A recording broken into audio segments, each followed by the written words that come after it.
Hi, good morning, good afternoon, and good evening, everyone. And thanks very much for joining us for this webinar, Stories of Progress in National Adaptation Plan Processes. Today's webinar is brought to you by the UN Environment Program, UN Development Program, and the UNEP Global Network. We have an exciting group of speakers with us today, and we have just a few housekeeping points to run through before we get started. So this webinar will be 60 minutes long. Please feel free to introduce yourself by sharing your name and organization in the chat box. Today's discussions will be recorded, and we'll share the video and slides with you after the event. And simultaneous translation into French and Spanish is available, and so you can toggle that on in the toolbar on your webinar browser. If you have any questions, comments, or technical issues, please just drop us a line in the chat box. And so now, to get us started with opening remarks, I'll pass to Rohini Kohli, who is a senior technical advisor in adaptation policy and planning with the United Nations Development Program. Rohini, the floor is yours. Thank you very much, Christian, and welcome to everyone. It's my pleasure to welcome you all to today's webinar that's co-organized by UN Environment Program, the UNEP Global Network, and UNDP. As you're all aware, the climate conference is set to start next week in Baku. The world's going to be watching for strong signals to accelerate our collective progress towards tackling the climate crisis, including the action on adaptation. So ahead of the COP, we wanted to shine a spotlight on the National Adaptation Plans process and also the implementation progress and the stories that we can derive in the lessons from this in terms of accelerating adaptation. So I think we are also reminded that the first global stocktake called on countries to have in place their national adaptation plans, policies, and planning processes by 2025, and to have progressed in implementing them by 2030. And we also know that almost every developing country has a national adaptation plan process underway, and to date, 59 of them have communicated their NAPs to the UNFCCC. UNDP has been supporting developing countries in these efforts to formulate and implement NAPs together with our partners for the last decade. And we have seen significant progress since then. But there are also continuing challenges in accelerating adaptation action. But there's a lot of work happening in countries on making the transition from planning to implementation. We will expect an official NAP progress report from the UNFCCC at the COP. And let me just, in the meantime, share with you 4 observations. The UAE framework for global climate resilience that was established in the COP28, it has established targets to frame the global goal on adaptation. And this will, while these are not qualitative, they're not quantitative, but they are paving the way for stronger target setting. And there's an important link to the NAP process. The country's NAP process provides a foundation for this work towards the GGA, particularly around implementation and the monitoring, evaluation, and learning. At the same time, in 2025, the year that we're about to begin, there is a 3rd generation of nationally determined contributions, what we call NDC 3.0 for short. And we see that through this, many countries will be working on really learning from implementation and hopefully putting into place more ambitious targets. And for adaptation, the alignment with their NAPs and NDCs will be crucial. And it will, I think the NAPs will fundamentally shape the adaptation component of the NDCs. In the last round, UNDP supported 110 countries on enhancing the 2nd generation NDCs. And as part of NDC 3.0, there is a UN system of support on called the Climate Promise 2025 to enhance the 3rd generation. And there are many, many partners on this call and also the NDC partnership that are really good to are open for support to countries. And finally, 2 more observations. The political momentum for adaptation is growing. Last year, the Secretary General really spoke about the acceleration of adaptation and spoke a lot about the terminology of developing adaptation investment plans. Because it seems that there are lots of advances in adaptation planning, and it does act as a catalyst for mobilizing investment. However, there's a lot more work to be done in terms of preparing financing strategies, investment plans, investment strategies. Different countries are identifying different ways of doing that and will need to be supported in that work to make sure that the actions that are identified in NAPs are actually viable and can be resourced. UNDP is a co-partner of this Adaptation Pipeline Accelerator Initiative, which is really aiming to support countries to advance the investability of NAPs, along with the NDC partnership, GCF, and many other partners.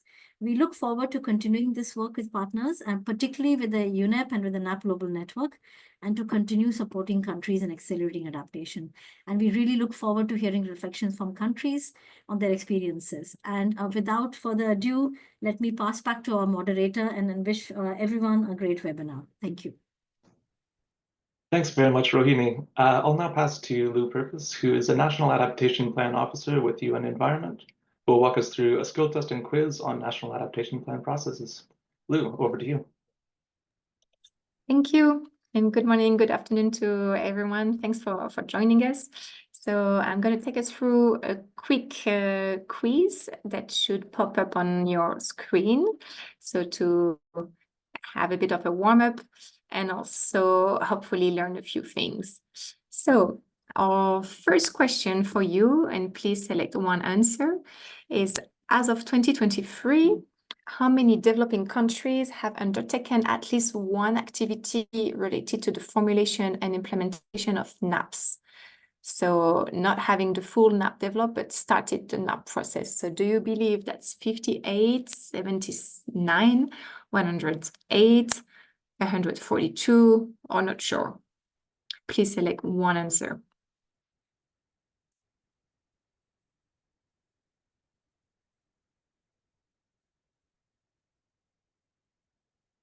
Okay, so select your answer and then click on next, and we'll get the results at the end. My second question for you is, according to the UNEP Adaptation Gap Report from 2023, on which aspect do you think NAPs are performing the best? So do you think NAPs are performing the best in terms of comprehensiveness? So by comprehensiveness, that means looking at all the different climate risk and vulnerabilities and addressing this in the NAP. Or in terms of inclusiveness, so really reaching out to the different stakeholders and making sure that all adaptation options are integrating different stakeholders.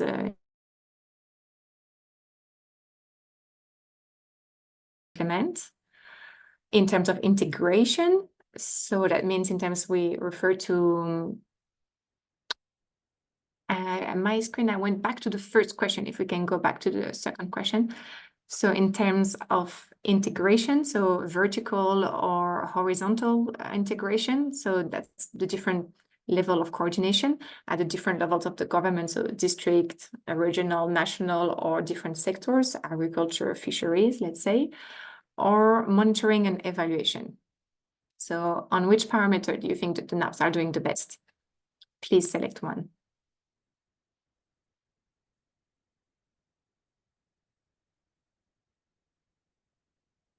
And of course, it doesn't matter if you don't really know, just go for a guess. Okay, now I'll go to the third question. So we are thinking about the same criteria. And so on which aspect do you think the NAPs are performing the least? So comprehensiveness, inclusiveness, implementability, integration, or monitoring and evaluation. Please just go for one.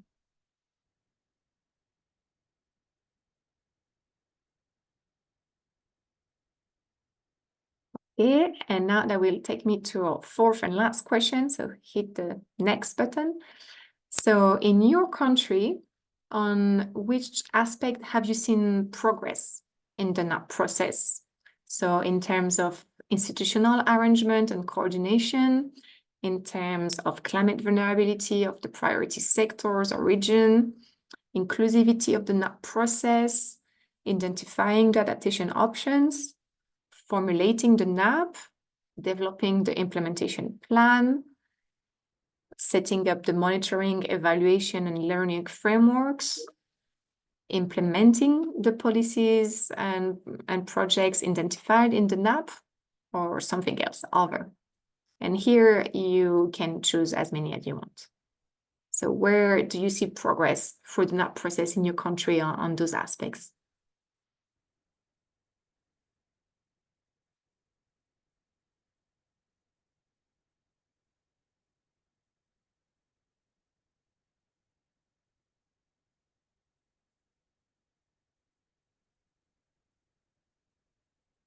Okay, I'll bring it to a close. So please hit submit, and so we can see everyone's answers.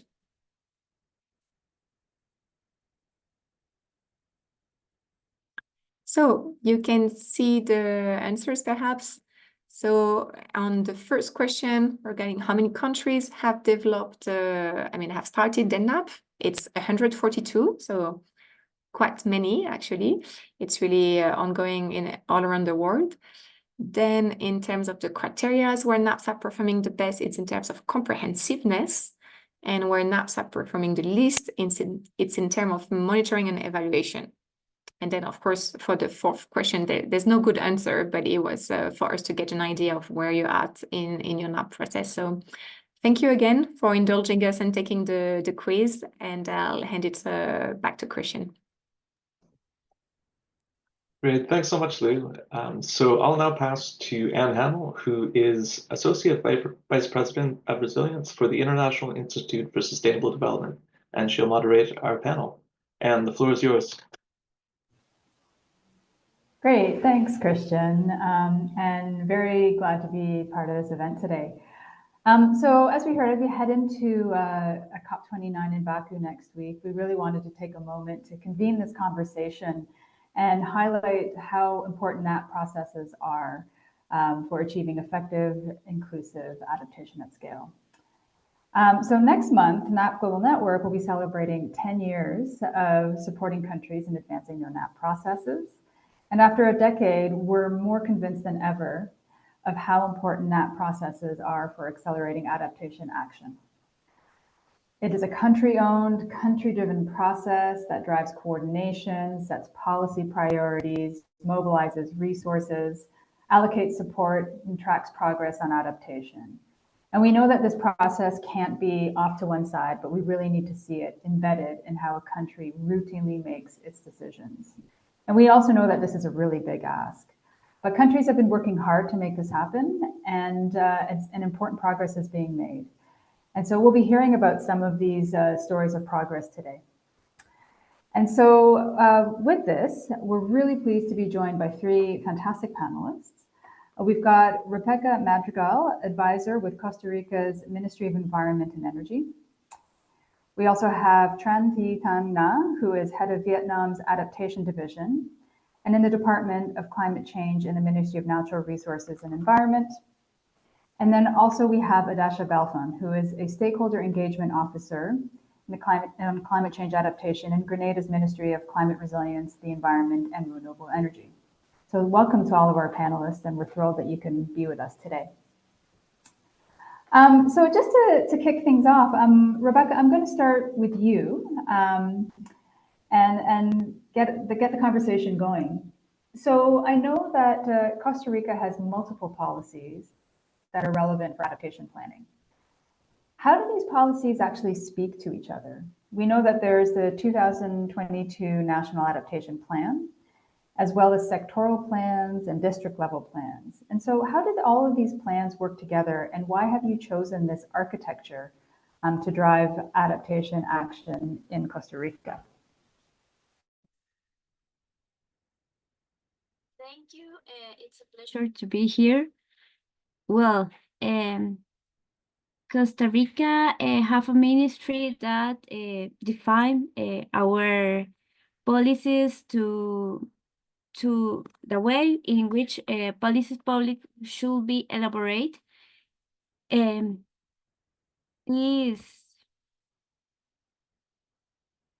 These are elaborated by coordinating in an international, interinstitutional, and intersectorial way in the case of climate change policies.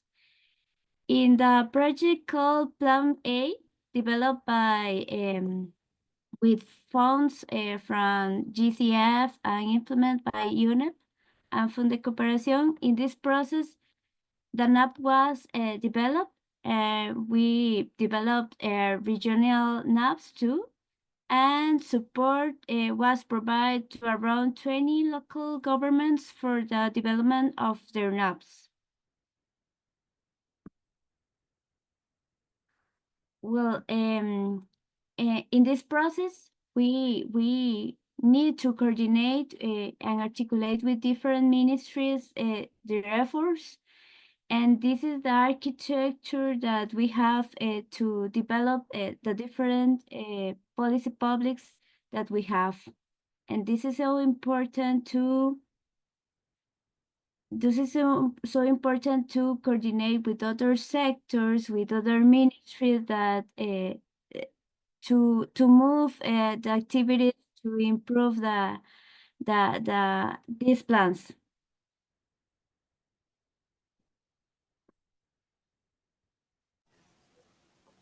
Great, thanks. So it sounds like there's a lot of, you've got these different levels of planning that are speaking to each other, from the national to regional to local, and then across sectors as well, which is, I'm sure, a huge coordination challenge. But I think we often hear from countries that that's actually what's required to understand what the different needs are at different levels, and to make sure that it's sort of a whole of government, whole of society effort. So it's great to see that this is playing out so well in Costa Rica. I understand and learning framework for adaptation as part of Vietnam's NAP process.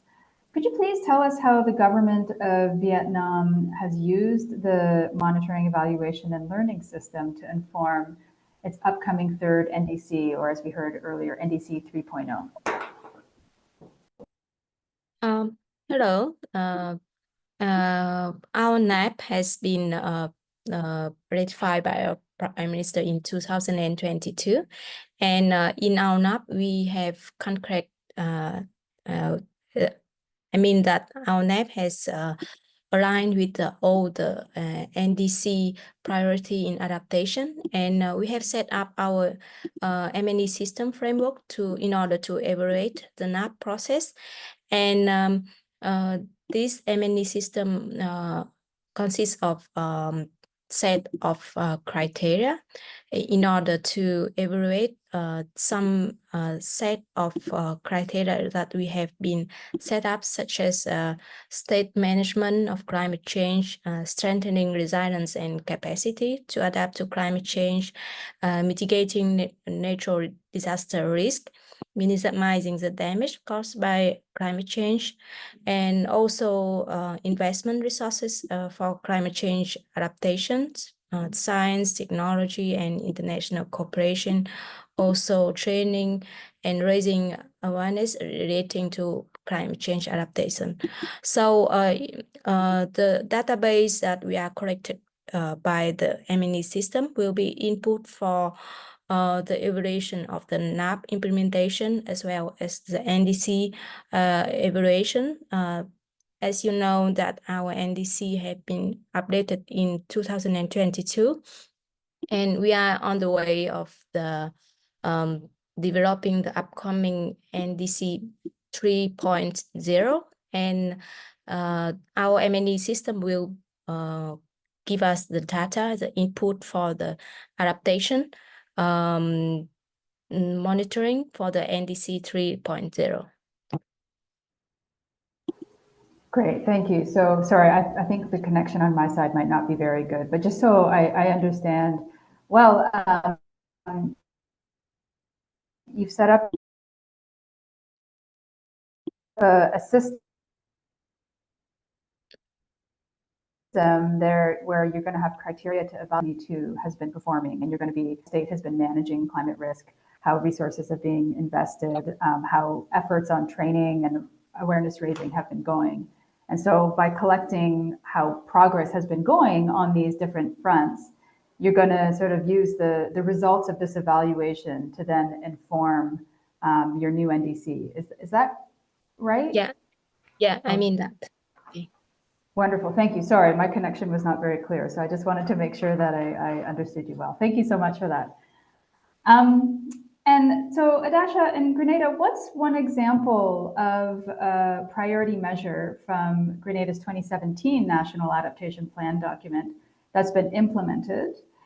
And what would you say some enabling factors have been in place that have enabled this transition from planning to implementation in Grenada? Good morning, everyone. To answer the question, so before I answer, I'd just like to take a couple steps back. Resilience became a big thing in Grenada, hot topic, 20 years ago, after we had a major hurricane called Hurricane Ivan. And the hurricane, the aftermath, everything kind of led into Grenada realizing we need to be more resilient, because prior to 2004, we didn't have a hurricane since 1950 something. And so we were very relaxed and living the good life, you know, no hurricanes, nothing. We didn't have to prepare for anything because we were not seeing that much.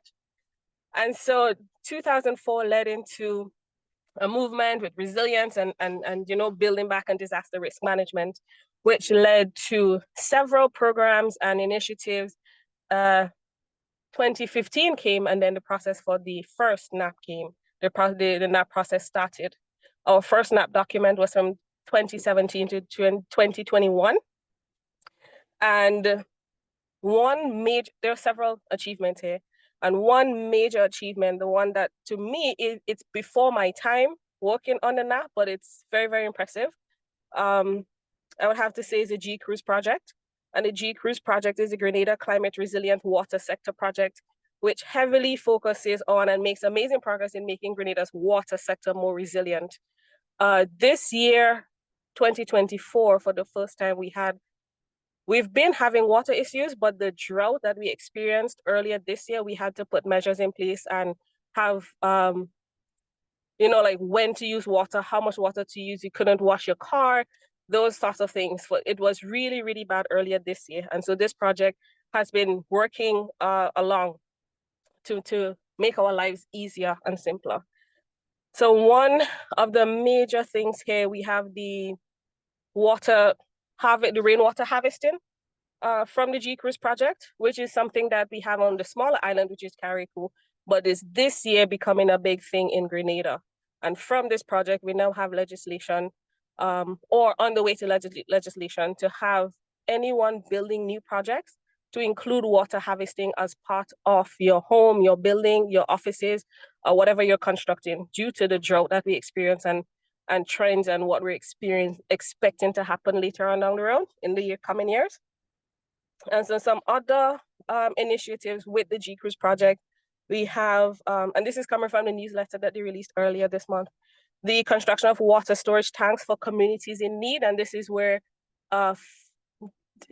communities that were really, really hard hit, and where, for example, persons might not be able to afford to have personalized water storage. The project put water storage tanks in those communities. And one of them is very close to where I'm from, in the countryside, which is the parish of St. Mark. And so that was good to see.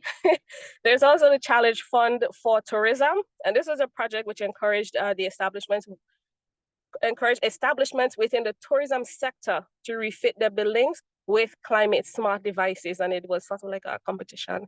And there were awards given, and 2 hotels got prizes for their work with refitting on water saving devices for the bathrooms, the shower, the toilet, the taps. Right? In certain communities, new pipelines were installed to increase water supply to communities in need. Then they also had, under the G-Cruise project, the implementation of a GIS system, Geographic Information System, to track water loss, and so that it can be addressed immediately. Even though we have issues for water in Grenada, we also have the experience where sometimes a pipe would break and then it takes days and weeks to get fixed because there's no reporting system. Well, there wasn't any, set reporting system in place. To expand on the rainwater harvesting project under the G-Cruise, we have 5 communities selected. And so the G-Cruise team would have gone out and help them with implementing the rainwater harvesting as a sort of pilot program for implementation wider Grenada. And so the project, it includes everything, for example, like the essence of Grenada. The project was developed for Grenada, for Grenadians, and so it's very easy to relate to and to adopt the measures and activities that are put forward. Some of the enabling factors of the project include, but they're not limited to, leadership. We have, for example, support from the Minister, Honorable Karen James, all the way down to the community-based organizations, the NGOs, government, and the persons in the community who are all taking part and doing their, carrying out their role to ensure the success of the project. Financing, and again, the minister said something. She said that financing remains a definite part of the foundation of our projects. And so to ensure, as a small island, financing is not readily available. And so we depend a lot on international grants and programs in order to implement most of the measures of the National Adaptation Plan. So for engagement, as a stakeholder engagement officer, we recently had some review sessions for the National Adaptation Plan. We also had a lot of support and inclusion of the GCRUISE team. And to date, we have engaged over 80, almost 90 organizations, community-based organizations, government officials, ministerial officials, and sorry, my bad. Out of that, we have from the first NAP, which led into this project, is the Climate Change Focal Point Network. And so now that's my baby. It is the organization of, in the first instance, government intersectoral persons. So one person from each government department working together to ensure that new projects are resilient, climate resilient for the country. Progress here would be the inclusion now of the private sector, since most of the, as I mentioned, the hotels earlier, most of the measures will include private sector. And so having them in the network from the beginning will be easier again to help implementation as we go forward, and to get more of them to take part on the initiatives and measures and activities that we're having. This also speaks on institutional arrangements since it started as government. And in order to equip the Climate Change Focal Point Network to be able to carry out their duties and to ensure resilience and to streamline the process, each member was trained on the Sea Coral tool, and the Sea Coral tool is a Caribbean tool to help organizations make climate resilient decisions and contributing to support, develop, and disseminate climate risk management decisions. Okay, in terms of skills and capacity, that comes in here. With data, knowledge, and communication, which is also another factor. Information is a lot more accessible. And as I mentioned, on the GCRUISE project now, persons are more aware of their options. For example, rainwater harvesting, it's very simplistic, it's very relatable, the material. And so the knowledge is shared, communication, it's constant. Data is now more readily available. And that also leads into something else that they're doing, which is a climate finance hub, which is a website with everything relating to climate finance in Grenada that should be accessible to all. Okay, and so now all of this come together under the project. We have a scene here, I don't know if you know it, it says, when you know better, you do better. And so as the information becomes more available and easily accessible, then the more rewards the project will bring. And looking at where we started and where the project is now, even though I'm only less than a year in, I think that there's a real chance here for sustainability and for longevity of the project, and there's a lot more that will be coming from it. And all of these factors play a role in ensuring that Grenada becomes more resilient. Thank you. Great, thanks so much for that, Adasha. And it's really great that these sort of stories of progress and what's been implemented since the NAP came online in 2017 is really inspiring. Now I'm just going to ask a panelist another question, but in the meantime, if people, participants for this webinar have any questions, please put them in the chat, because we are going to open it up for questions in a moment. I'm going to ask a very basic question, and I'm going to go back to you, Rebecca and Nga, because I just realized that both of your countries released their NAPs in the same year, and they're relatively recent, especially when you compare it to, I guess, Grenada. They were in Costa Rica and Vietnam. Your NAPs were published 5 years later. But already, I mean, we heard from Costa Rica doing some really impressive work on institutional arrangements and having different parts of government really working together at different levels. And then we've already heard from Vietnam, the monitoring, evaluation, and learning efforts that are going in to inform other critical policies and probably, you know, future versions of the NAP. But you know, in addition to that, you know, recognizing that we've got 142 developing countries that have a NAP process underway. We have, you know, 59 NAPs that have been put onto the UNFCCC's NAP Central database. So there's, you know, there's a gap there of number of countries that are still sort of working towards getting their document. I guess my question to you is, you know, what do you think has been the most important milestone for your country on adaptation? You know, what's the most important milestone your country has achieved in the NAP process?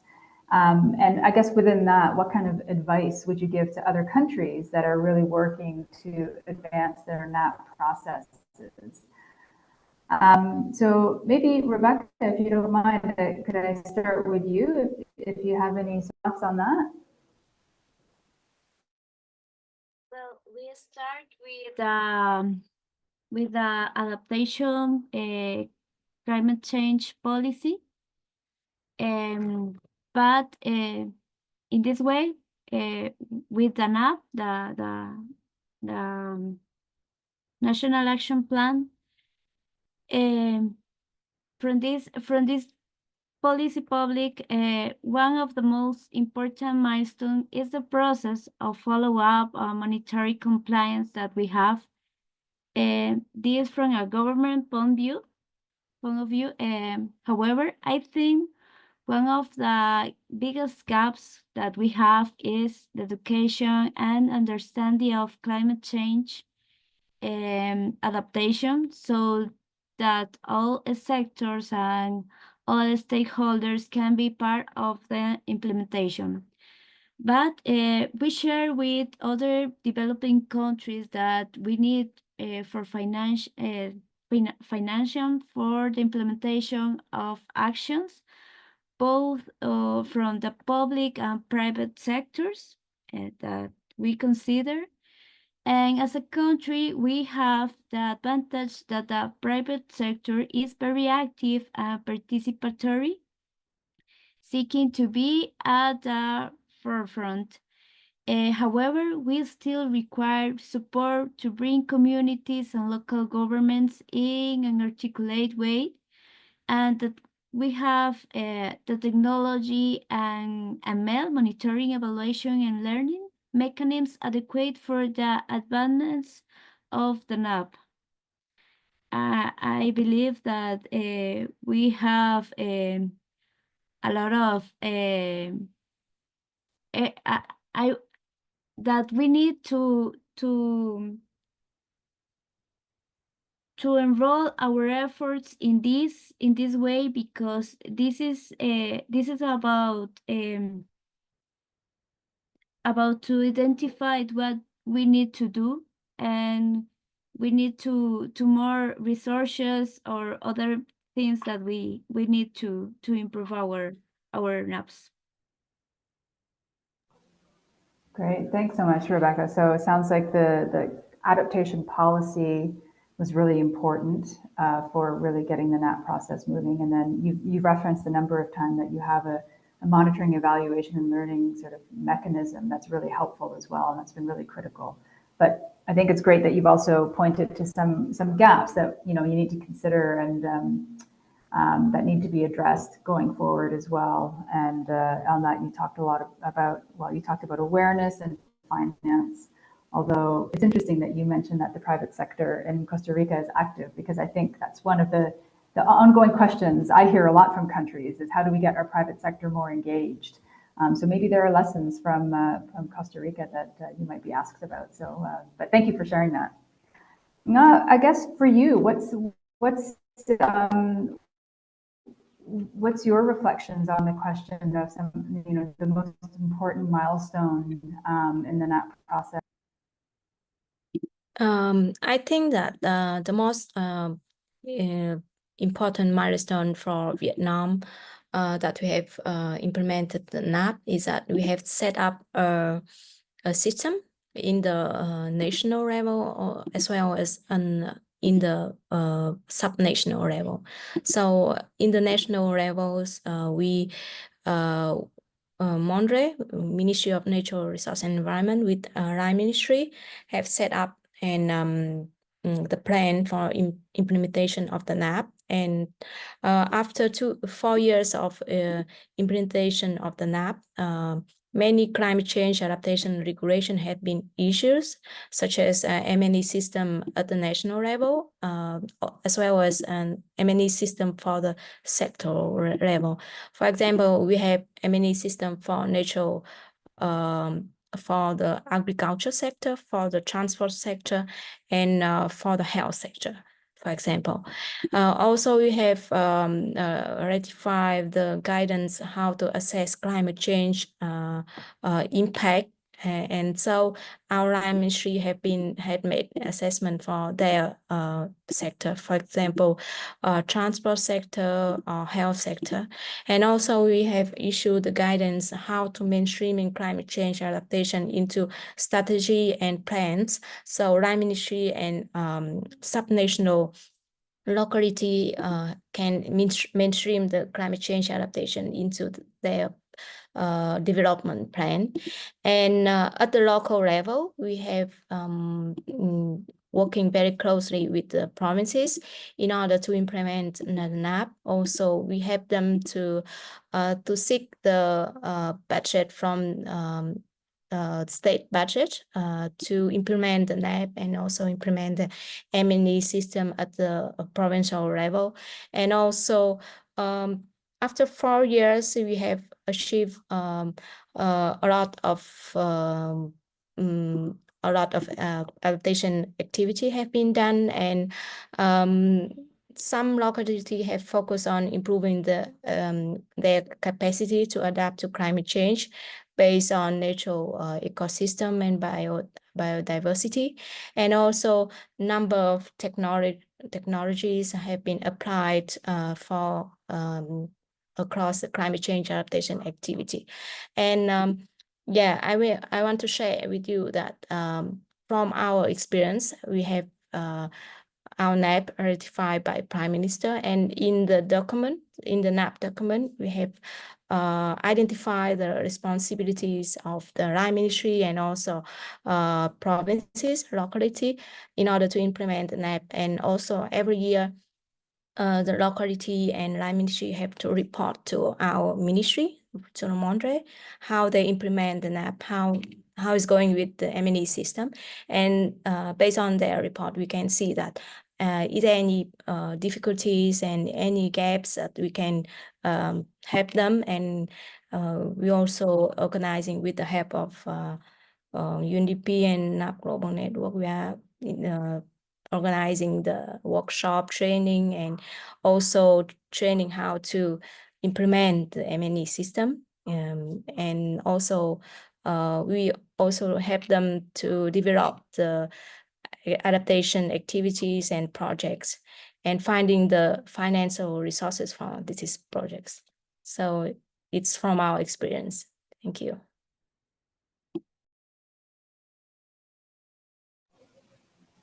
Thanks, Nana, for that. And it's interesting to hear as well similarities, like what we heard from Costa Rica, that working with the subnational levels has been really important.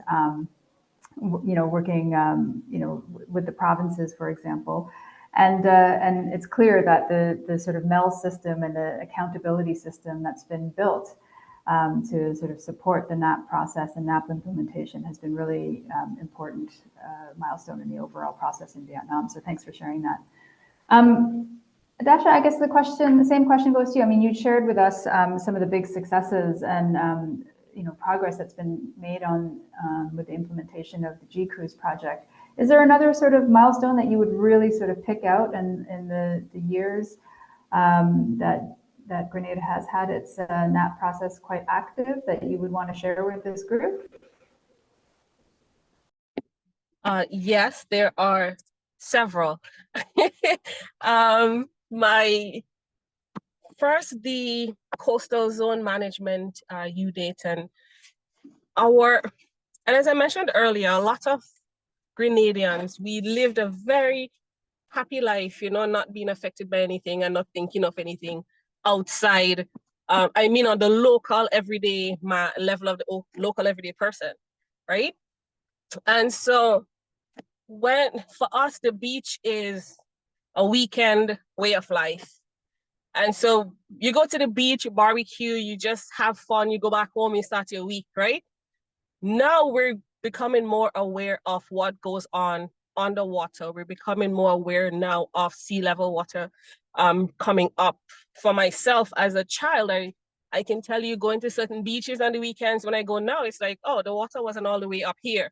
And so the Coastal Zone Management Unit, the information that's been shared, we have, and I'm just going to list, if that's okay. I'm sorry. Rebecca mentioned collaborations, and so it will be remiss of me to not mention that the GCRUISE project was implemented by the GIZ, and so far they've mobilized $50.6 million for this project. And so without them, I think, again, as you mentioned, a lot of collaborations, it would not have happened, right? So now I will list some achievements under the first NAP. The establishment of the Climate Change Focal Point Network, as I mentioned, a lot has been done there. Then we have the National Climate Change Committee, which is the overarching body of the NAP. So they're responsible for initiating the process of getting the NAP started and the document completed. Even now, they're the ones who, the body who overlook our work on the new NAP. We have a cabinet mandate that stated that all public sector investment projects undergo climate screening. And so now every single government department, before they launch, before they initiate their projects, have to ensure that these projects are climate resilient. We have the 2007 National Water Policy was updated in 2019, 2020, thereabout. And so this highlights the importance of water as a finite and vulnerable resource, according to the government of Grenada. Through the World Bank and Climate Investment Fund support, the Ministry of Agriculture implemented the Grenada Hydrometric Network, which improved the collection and analysis of hydrometeorological data. And so this project included the installation of 33 climate stations across Grenada that would collect water from rainfall, everything. And so now the next step is to use this data to go into modeling and forecasting that we can be more precise. So whenever we're having, let's say, a hurricane or some changes in the weather, the information can be a bit more true to nature. Okay. We have the Climate Smart Agriculture Program, which has been a key focus over the past 5 years with ongoing training for agriculture technicians and extension officers, leading to greater adoption of climate adaptive practices in our farming sector. And food security is one of the programs of actions in our National Adaptation Plan, and so it plays directly into that. We also have an assessment of the NAP's M&E framework, and so this was conducted in 2020, highlighting the need for a fully functional M&E system to track the progress of the NAP and the NDCs. Okay, and so since 2017, we've also submitted several proposals focused on climate change adaptation and disaster risk projects, with several already commissioned and under implementation. So those are a lot of things that we have going on. We also have a lot with the land policy.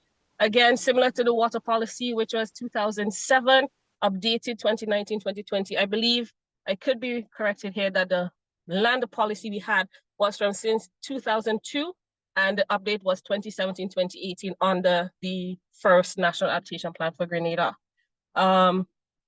Basically a lot to do with water, agriculture, and disaster risk management and resilience for Grenada, Carriacou, and Petite Martinique. Another one is the Grenada Ridge to Reef project, which focused on biodiversity and ecosystem and sustainability. And so a lot of Grenadians, especially school children now, students, when you hear Ridge to Reef, it clicks something to know like, okay, something's happening between the output, the water, the sea, on the, marine life. And we have a lot of young people these days being very interested in diving and getting involved in coral restoration and everything. And so, yes. There are a lot of successes. No kidding. Yeah, that's fantastic. And yeah, we're hearing these themes, these themes that keep coming up about sort of the policy and the regulatory framework, the sort of institutional arrangements and accountabilities, and then the actual implementation of projects, the importance of data, information. So this is great to hear from these three different contexts. I want to turn to the questions from the audience now. And I'm going to ask, so I'm going to warn you, Adasha, that I'm going to ask you the question I see at the top here about examples of successful cooperation between disaster risk reduction focal points and then the adaptation focal points. So I'll give you a moment to think about that. And then there's a question in here about the biggest barrier to NAP implementation. I'm going to ask Nga to maybe address that question, because we heard a little bit from Rebecca about sort of awareness and finance, and maybe get to hear some of the reflections from the Vietnamese contact would be great. And then there's a question in here about transboundary risks and how they might be considered in your respective NAP processes. So just going to start with some of these questions, but maybe Nga, I can start with you. Apart from finance, what do you think has been the biggest barrier to NAP implementation in Vietnam? For Vietnam, the biggest barrier for the NAP implementation is the capacity of the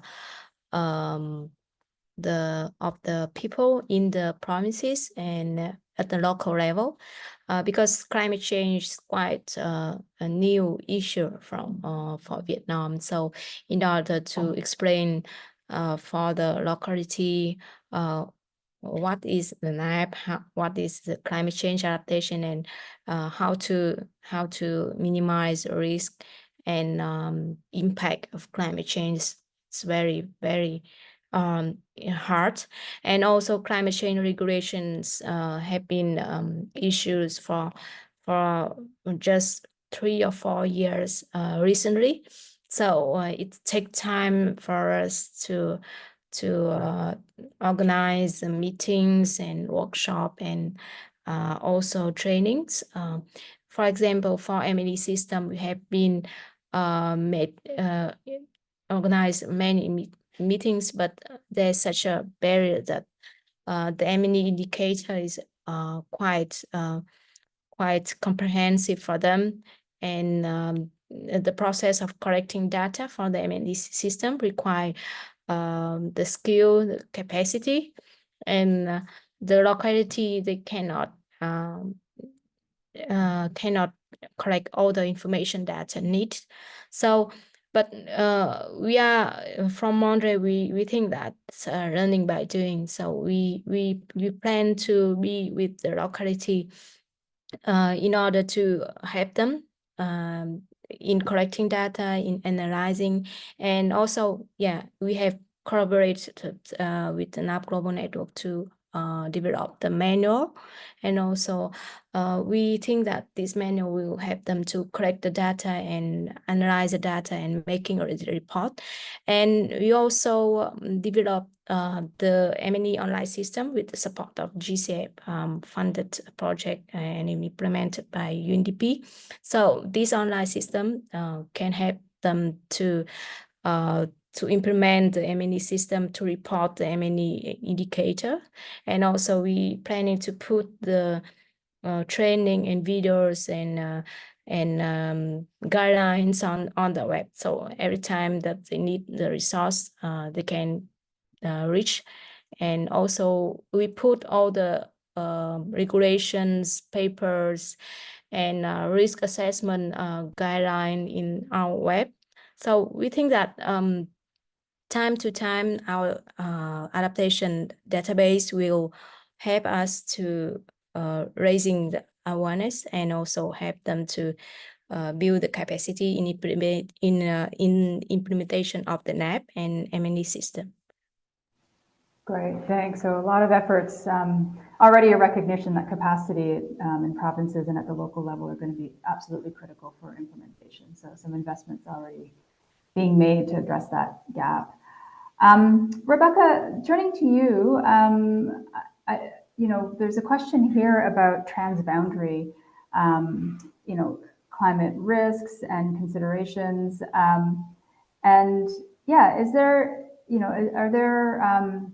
are there examples from Costa Rica where some of these transboundary issues are being considered in your adaptation planning process? In our policy, adaptation policy, we have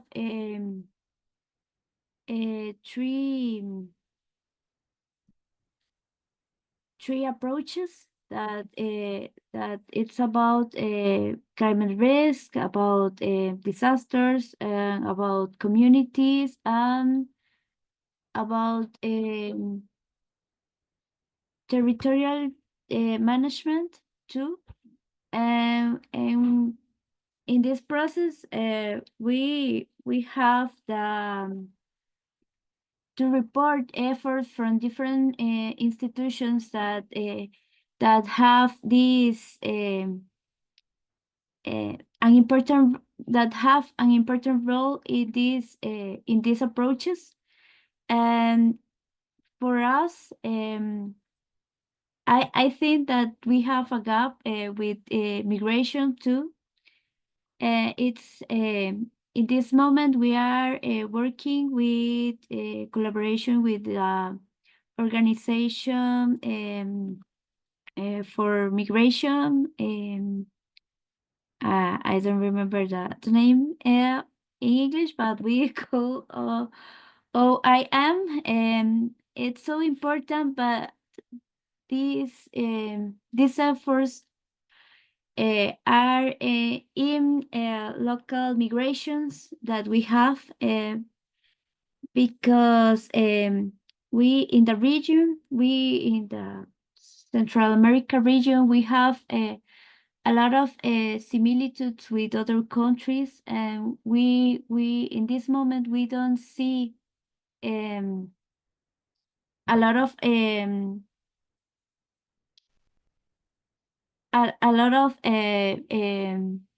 priorities that we have to do in this context. We are prioritizing some efforts in local communities, in the infrastructure that we have to make it more resilient. And I know that it's different from different countries, but we are working in other projects with projects that are regional, that we are working in a project from ecosystem-based adaptation with GIC. But we are working in with collaboration with different organisms to help us to join our activities, our policies that we have. I think that the same that say in the same way that our my colleague from Vietnam say, it's about to have resources, human resources, and financing to improve these these policies, and I think that that the MEL that we call MEL, to have a platform to a platform that we can share our results. It's so necessary to have, but in this moment we don't have resources to do that. This is a gap too, and we have a lot of gaps. It's so difficult because we need to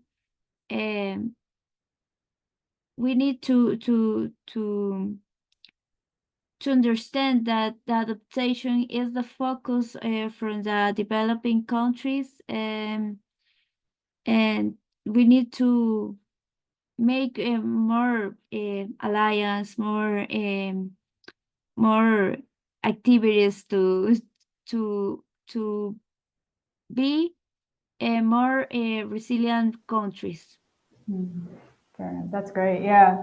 No, that's really helpful. And it kind of, you've touched on both one of the gaps and then the transboundary issues as well, recognizing that migration is something that is a transboundary issue in adaptation, but it's a gap that you're still sort of, building up the capacity to be addressing it, and then sort of collaborative ecosystem management with partner countries as well is something that's important to adaptation in Costa Rica. And hopefully the NAP process will be able to figure out how to incorporate that. So thank you for that. And we're quickly running out of time. Adasha, I want to give you, 10 seconds. I'm sorry to do this to you, but I do want to hand it back to our moderator and get some closing remarks. But I guess, if there was something that you could say very, very quickly, one final takeaway or key message you'd like to share with the audience about the GNAP process in Grenada, what would you want to leave people with? Okay. Just to touch on your question for 5 seconds that you asked me about the focal point, the National Disaster Management Agency is part of the government. And so the focal point we have, everyone works together. And so in the hurricane we had in July, the response was a coordinated effort between government, NATMA, and partners. Final words, also, I'd like to, for my final words, touch on the transnational, as was just mentioned. For example, Grenada for the first time has climate mobility included in its national adaptation plan. And so we're with the times, for what better.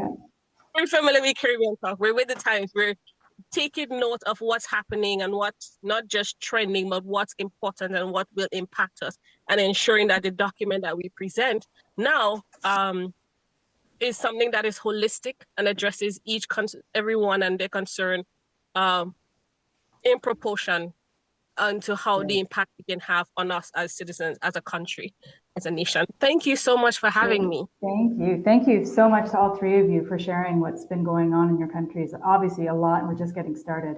With that, let me just hand back quickly to Christian and let's wrap it up. Thanks again. Thanks so much, Anne, and thanks so much to our panelists for sharing all of those experiences. So I'll now pass for our closing message to Jessica Trani, who is a Senior Program Officer with UN Environment. Jessica, over to you for the final words. Thank you. Thank you. Thank you so much. Good afternoon, good morning to all of the participants. I've been tasked to give a few closing words. So let me start with the emissions gap report.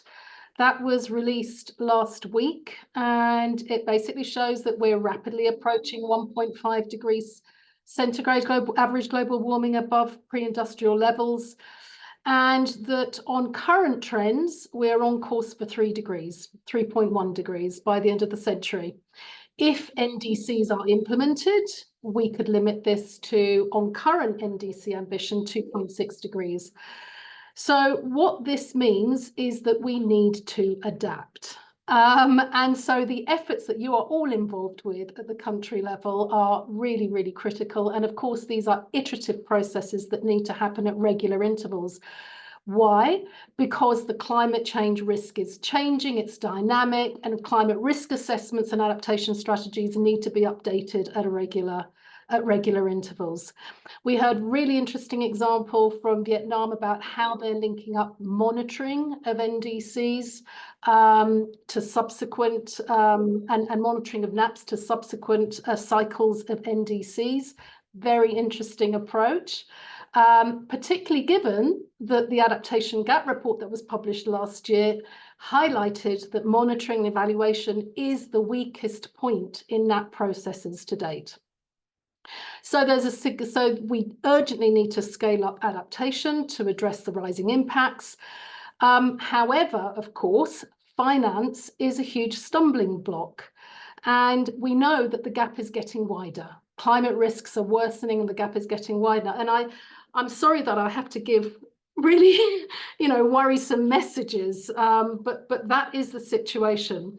And so investability, who pays for what the public funding is used for versus what private sector funding is used for becomes a critical question. I just want to touch back on the point that Rohini made right in the opening section about NAP processes being investment plans. And part of that question is indeed understanding who pays for what. And let's also understand that if we don't take any action, people are paying for adaptation, and it's the most vulnerable people that are paying for adaptation through loss and damage. And so we heard our colleague from Grenada tell us about the impacts that have been happening on that small island developing state regarding hurricanes and sea level rise and salination of water resources. Just want to say the adaptation gap report, the 2024 version is going to be released on Thursday. So we're looking forward to updated messages on Thursday, just prior to the launch of the COP. And we hope that both of these reports, the emissions gap report and the adaptation gap report, will positively influence and help negotiators to come to an agreement, particularly on the new quantified climate goal. So that's it from me. Thank you very much, everyone. Thank you very much, Jessica. And with that, we'll close the webinar.